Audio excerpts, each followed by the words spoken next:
Kung makikita nyo po ay late na po ako. Gumising yan morning 6:20. At pagdating ko nga po pala sa Pedro Reyes ay sumakay na ako dito sa tricycle. At ayun, nakarating ako sa school na 7:15. Late na po ako dyan. At baka magsa-second subject na po yun or di. First subject.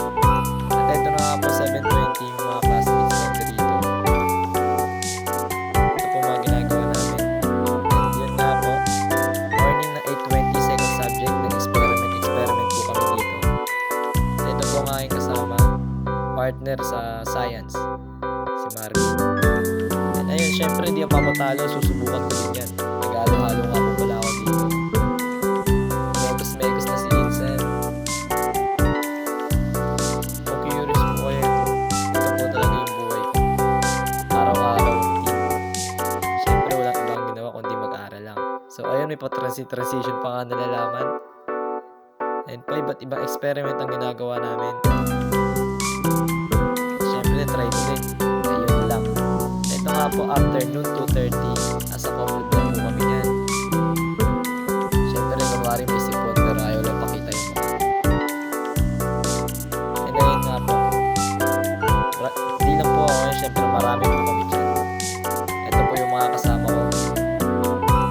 Busy po sila sa mga gawain nila. Ayun po sila. And yun. Di lang ako nag-iisa.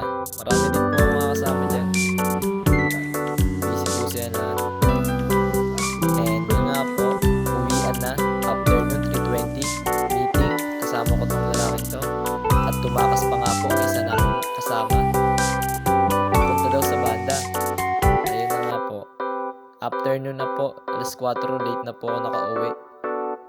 At syempre malayo-layo pa yung bahay namin. At syempre sasakay pa ako ng jeep. Syempre lalakarin ko pa. Ayun o. Feeling vlogger yarn. So ayun na nga. Nakasakay na po pala ako dito ng jeep. Ito po 5:05. Masyadong pukunin na ako ni Lourdes sa liwanag. Ayan po.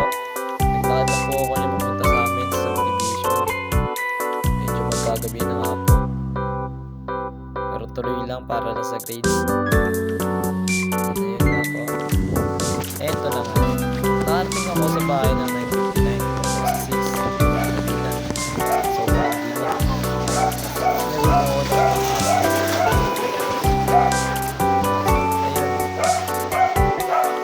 Ayun na po yung aking a day in my life.